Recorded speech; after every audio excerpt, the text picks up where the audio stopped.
বাজার কই? এই নাও মাছ। জামার জন্য আস্তা গরু কিনতে গেলেন আর এই মাছ আনলেন? ওটা কাকাটাই।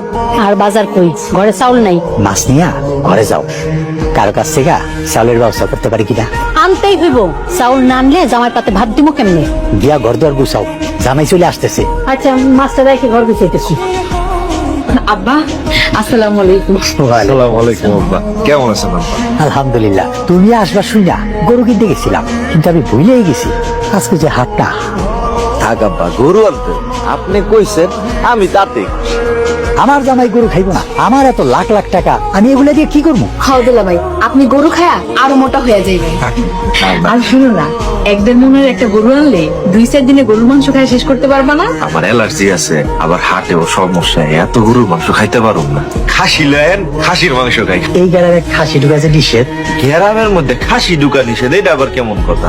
এই এলাকার মেম্বারের মা কালা ছাগল দিকে ভয় পাইছিল। কষ্ট কেন? এই ঘটনার পর থেকে মেম্বার কাকা গ্রামে তুমি ছাগল ঢোকা নিষেধ করে দিছি। তাহলে আব্বা এখন ব্রয়লার মুরগি লেন, তাইলে চলবো, আর কিছু লাগবো না। ব্রয়লার মুরগি?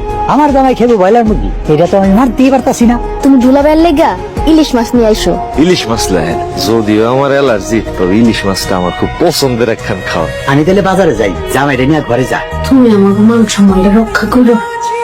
আম্মা, আসসালামু আলাইকুম আম্মা। ওয়ালাইকুম আসসালাম। কেমন আছো বাবা?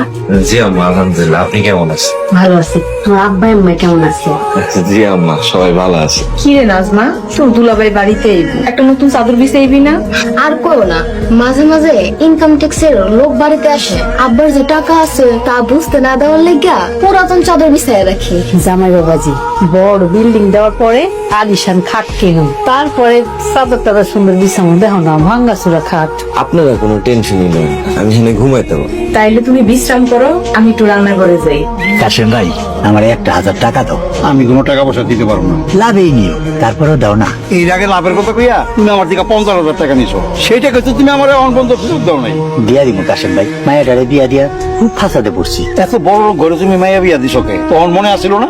সবাই তো চায় ভালো করে বিয়া শাদী হোক। ভালো করে বিয়া দিছো, অন ঠেলা সামলাও। টাকাটা দাও না, বাজার করবো।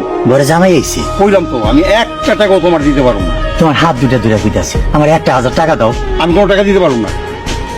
পাঁচতলা বাড়িটা কবে বানাইবো কত? আর কিছুদিন পরেই বানাইবো। এখন কাম ধরে নিলে ভালো হতো না? এখন তো বর্ষাকাল, এটার দাম বেশি। কত আর বেশি ওইটার দাম? 1000 ইটে 2000 টাকা বেশি হলে 50,000 ইট লাগবে। 1 লাখ টাকা বেশি আর কি। এখন মিস্ত্রিও ঠিক মতো পাওয়া যায় না। সেদিন যে বাড়ির কামের লেগে একটা লোক আইছিল, এবারের পরে কি হলো? এমন লোক তো প্রতিদিনই আসে, সবাই দিয়ে তার বাড়ির কাম করানো যাইব না। কাম করানো যাবে না কেন? আর ও চরিত্রতে বসেছে চুরি করে। আর সমস্যা নাই, আমি থাকতে টেনশন কি আর? কাম কাজ করা দিয়ে গেলাম, সমস্যা নেই তো। আপনি হচ্ছেন জামাই মানুষ, আপনি কাম করবেন কেন? আমি আব্বারে কামে সাহায্য করি। আব্বাই তো জীবনও তোমার দিয়ে কোনো কাম করাইবো না। একমাত্র জামাই আপনি,